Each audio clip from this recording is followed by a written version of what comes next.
Assalamualaikum warahmatullahi wabarakatuh. Allahumma salli ala sayyidina Muhammad wa ala ali sayyidina Muhammad. Apa perbedaan jiwa dengan ruh? Maka kalau pertanyaannya seperti ini, jiwa itu dengan ruh itu sebenarnya sama-sama ruh. Nah, yang dimaksud jiwa di sini ruh ruhani. Yang dimaksud daripada ruh tadi ruh kudus. Jadi ada jiwa, ada ruh. Nah, ini suatu istilah. Banyak bahasa itu banyak. Ada yang mengatakan nafs, ada yang mengatakan ruh ruhani, ruh kudus, ada yang mengatakan ruh suci, macam-macam. Yang penting kedudukannya barangnya itu sama. Ada yang mengatakan Ahmad Rasulullah, bukan ruh kudus itu Tuhan, bukan juga ruh kudus itu ada di dalam, tapi dia meliputi segala sesuatu. Namun ruh kudus itu, ruh suci itu berkedudukan pada hati nurani yang paling dalam. Kesalahpahaman kita ketika mendengar kedudukan itu dikira ada di dalam. Percikannya, rasanya ada pada kedudukan itu, bukan berarti dia di dalam. Nah, seperti itu.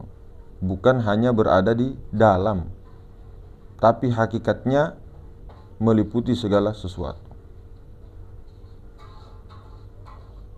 Kemudian meliputi segala sesuatu itulah disebut nur ilahi. Dan nur ilahi ini bukan Tuhan. Bukan. Nah, kalau kita membicarakan lagi tentang pertanyaannya saudara kita, yang mana jiwa, yang mana ruh. Nah, jiwanya ini itulah disebut nafsi, nafs jiwa, diri kita. Yang dimana diri kita ini, si jiwa ini, itu dari kebumian, dari api, angin, air, tanah. Beda dengan ruh, ruh kudus, ruh suci. Dia, ruh suci itu langsung dari hembusan Allah, sebagai penuntun bagi jiwa kita untuk kembali kepada Allah. Maka nanti si jiwa ini ketika dia terlahir masih suci, jiwanya belum kotor. Nah, jiwa ini kadang kotor, kadang bersih. Maka jiwa inilah yang merasakan sakit, sengsara, perasaan-perasaan rindu, perasaan-perasaan menyakitkan, perasaan bahagia,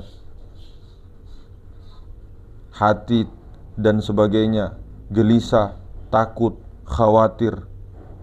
Itulah jiwa yang merasakan itu. Maka jiwa ini sebelum daripada masanya tiba harus terlebih dahulu pulang. Maka kadang-kadang ada suatu waktu si jiwa itu merasakan kerinduan yang sangat mendalam akan kampung halamannya, yaitu kembali kepada yang bukan sesuatu. Jadi si jiwa ini betul-betul harus disuruh telanjang bulat, disuruh menyerahkan totalitas. Bagaimana dia itu meleburkan, mendiamkan, atau membiarkan dirinya dibawa oleh hakikat sebenar diri, yaitu ruh kudus tadi. Sehingga si jiwa ini tidak terluntang-lanting kesana kemari tersesat. Maksud daripada tersesat ini, si jiwa ini tidak tahu kampung halamannya, tidak tahu jalan pulang, mau kemana. Kebingungan di dalam alam-alam pikiran, alam-alam keduniawian, terjebak di situ, sehingga si jiwa ini lupa jalan pulang. Sehingga si jiwa ini itu hanya melakukan kehendak daripada jasadnya, badaniyahnya. Maka inilah yang dimaksud jiwa yang tersesat. Nah, semua kita ini tersesat, kecuali yang dirahmati Allah. Siapa? Orang-orang yang selamat. Orang-orang yang selamat dan damai inilah yang sudah diberikan rahmat oleh Allah. Si jiwa itu diberikan pengetahuan, diberikan penglihatan, diberikan pendengaran, diberikan pembicaraan, diberikan kehendak, tapi diberikannya ini hanyalah perasaannya saja, bayangan-bayangan saja. Namun sebenarnya yang memberi sumber itu, yang memberi penglihatan, pendengaran, itulah cahaya Allah yang ada pada Ruhul Kudus tadi itu, memberikan cahayanya, rasanya kepada jiwa, sehingga jiwalah yang merasa, jiwalah yang sakit, emosi, dendam, iri, khawatir dan sebagainya. Maka bagaimana tugas daripada cahaya Allah itu? Menunggu.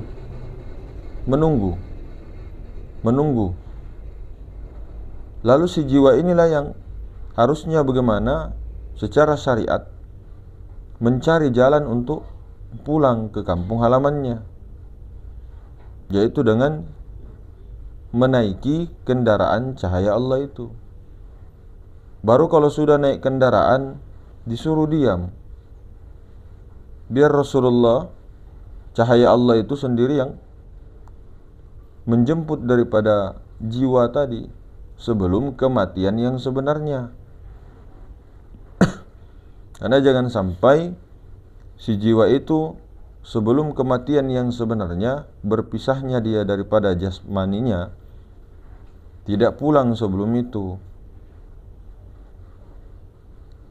Nah, disitulah nanti tersesat. Karena apa? Tidak tahu jalan pulang. Nah, dikiranya kita ini hidup di dunia hanya seperti makan, tidur, minum, beristri, bersuami, kemudian kita beribadah hanya seperti malaikat saja, tidak ada tentang pengetahuan tentang pulang. Ya, beribadah itu betul-betul dianjurkan. Dianjurkannya karena kebutuhan juga. Tapi jangan hanya ibadah-ibadah yang ikut hawa nafsu, ikut daripada jasmani, nafsu badaniyah, yang dimana keakuan daripada jiwa kita ini tidak pernah dileburkan kepada Ruh Suci, kepada Ruhul Kudus itu tadi. Maka inilah yang mau kita benahi secara syariat.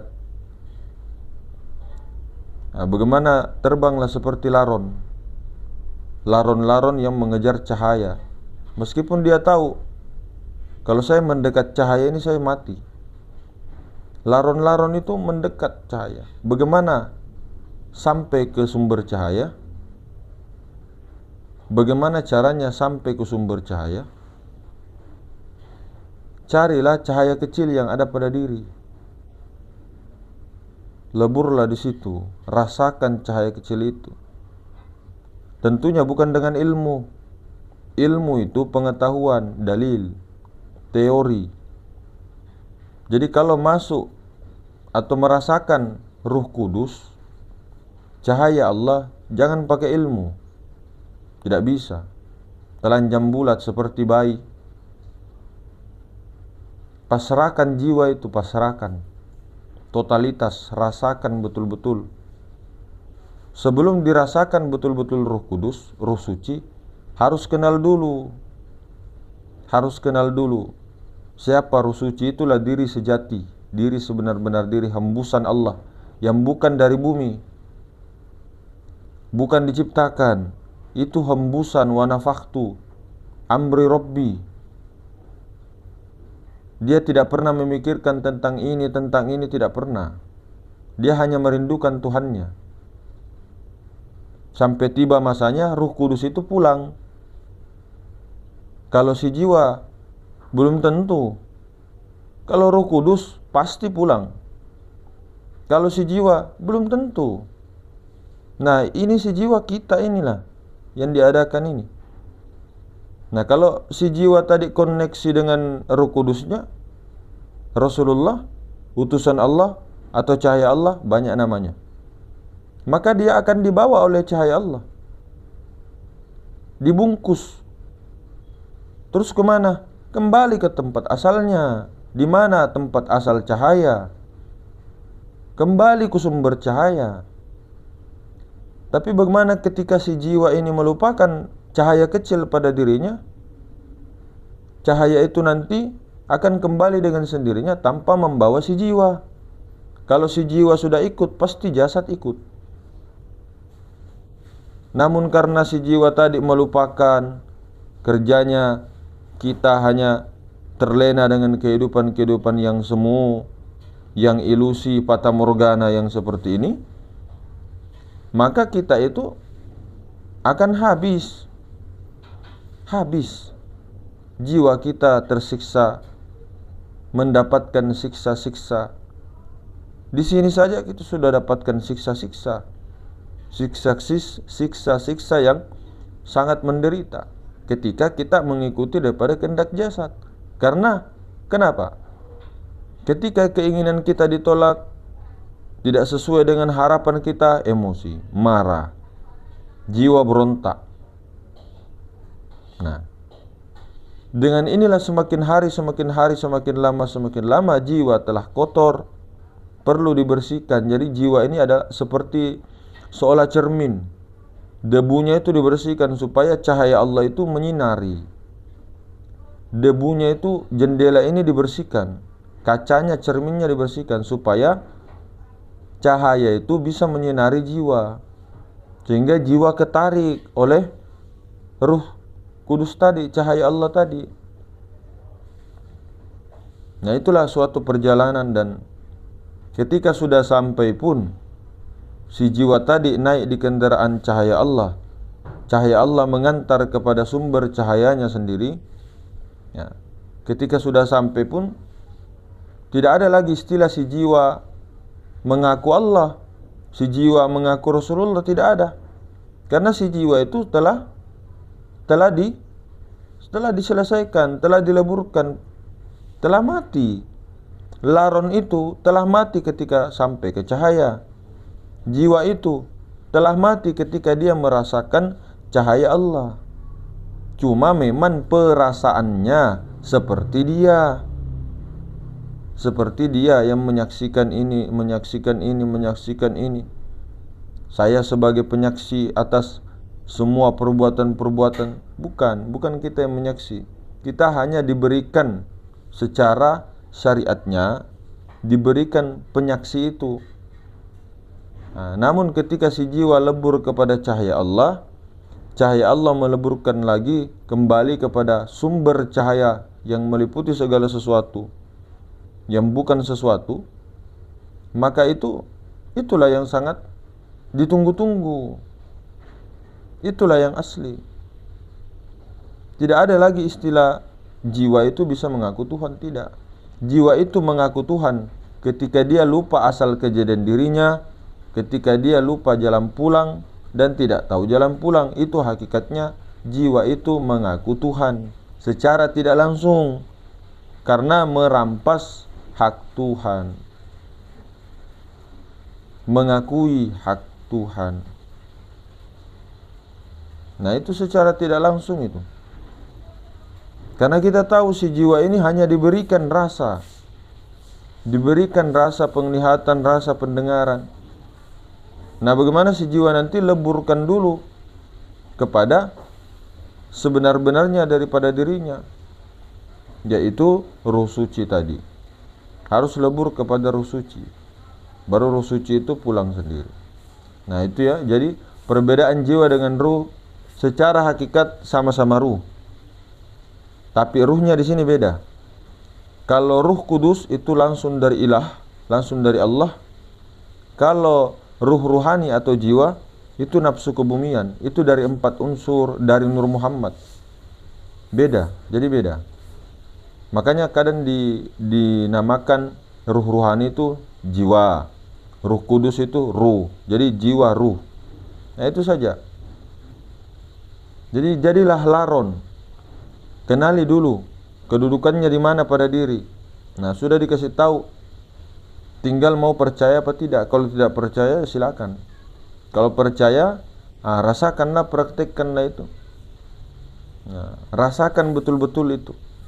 Cahaya Allah yang ada pada diri, baru cahaya Allah itu memancar betul-betul kembali kepada sumber cahaya.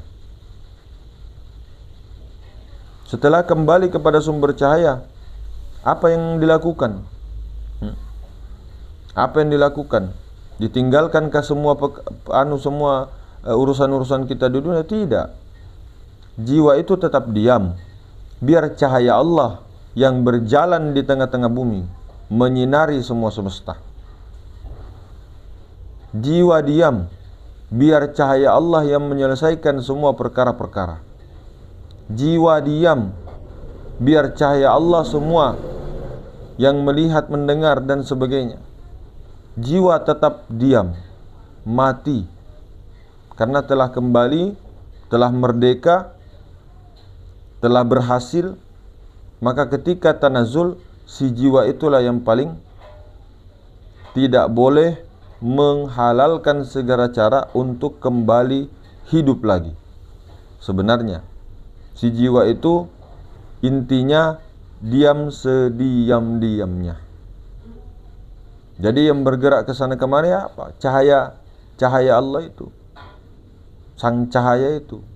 Jangan jiwa. Tidak dilarang. Orang belajar begini, orang belajar ilmu ma'rifat, ilmu ketuhanan itu tidak disuruh tinggalkan dunia. Rasa keduniaan itu yang ditinggalkan. Rasanya kepada dunia itu ditinggalkan. Tidak ada yang suruh tinggalkan, tidak ada. Nah, rasanya ini, rasa kemelekatan itu. Nah, kita ini rasa kemelekatannya banyak sudah dari dulu. Sudah terlatih kita, sudah menancap betul-betul. Jadi sehingga susah melepaskan ego, nafs diri itu, diri jiwa itu. Nah, makanya adalah latihan-latihan khalwat, latihan uzlah, zikir-zikir, solawat-solawat. Untuk apa itu semua, Mas? Untuk pembersihan jendela. Membersihkan kita punya jendela. Jiwa ini, jiwa ini kadang kotor, kadang bersih. Ketika dia bersih, terpancar itu cahaya Allah sehingga mudah menangkap. Nah, semakin bersih jiwa itu, maka dia akan ditarik oleh cahaya Allah sehingga hatinya jadi bersih sebersih-bersihnya. Bening. Putih tanpa kotoran apapun. Nah, jadi betul-betul itu. Begitu ya saudara-saudaraku. Nah, kalau istilah-istilah di dalam ilmu tasawuf begitu. Kalau istilah modern jiwa dengan ruh. Kalau istilah tasawuf macam-macam. Ada ruh ruhani, itu jiwa. Ada ruh kudus, ada nafs, ada utusan Allah, ada Rasulullah. Nah, yang mengherankan ini kalau kita terlalu fanatik kepada nama-nama, istilah-istilah yang sudah kita yakini sejak dulu sama guru kita. Baru ketika ada paham-paham orang, hanya beda bahasa,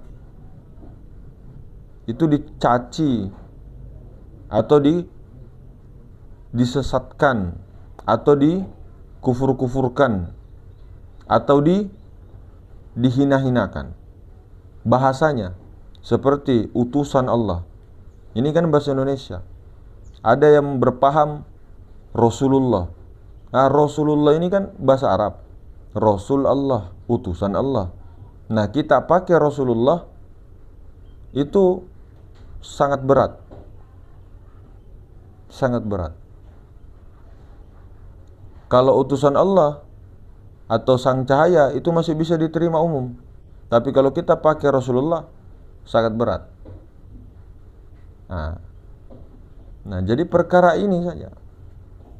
Makanya inilah tidak bisa kita betul-betul tertahan di makna, lapat-lapat, istilah-istilah.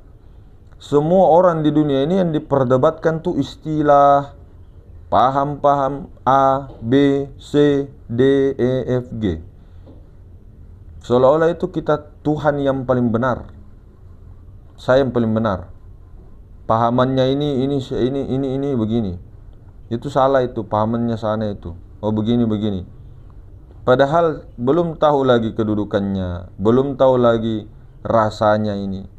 Mana tahu istilahnya lain tapi rasanya sama. Barangnya sama.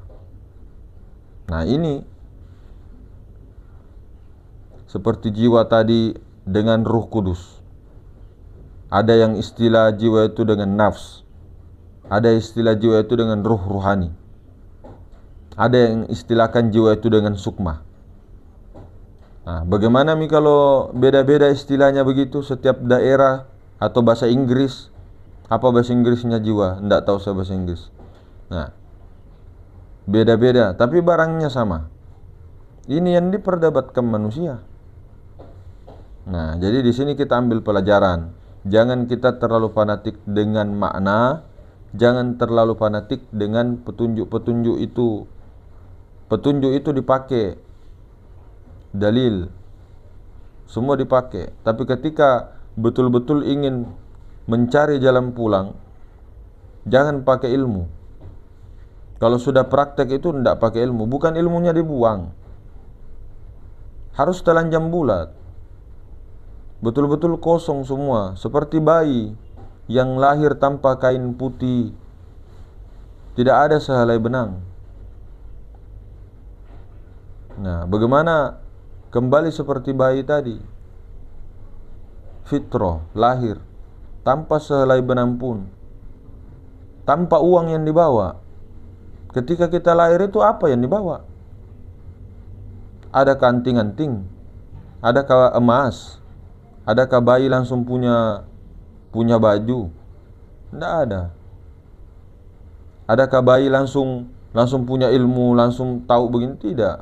Kosong. Nah, adalah cahaya Allah itu yang betul-betul selalu menuntun untuk kembali, memanggil terus si jiwa itu untuk kembali sekarang. Jangan tunggu lama-lama bilangnya. Nah, utusan cahaya itu apa Nabi bilang? Jangan tunggu lama-lama. Nah, itu kan. Yang lama-lama nanti khawatirnya semakin jauh. Yang dimana Allah Subhanahu wa ta'ala meliputi sesuatu sangat dekat, tak tersentuh. Namun ketika kita mengikuti kehendak jasad, jiwa ini mengikuti kehendak jasad terus, itu sama saja seolah-olah tuh Allah sangat jauh. Perasaan kita tuh sangat jauh. Padahal Allah itu tidak bertempat, meliputi. Nah, kita di dalam Allah. Bagaimana caranya bisa jauh? Perasaan kita itu yang sangat jauh. Kita tersesat sangat jauh kalau mengikuti jasmani terus. Nah, itulah. Jadi perbedaannya itu tadi, jiwa dengan ruh, beda kedudukan. Nah, mungkin begitu. Hadirin semua kan. Assalamualaikum warahmatullahi wabarakatuh.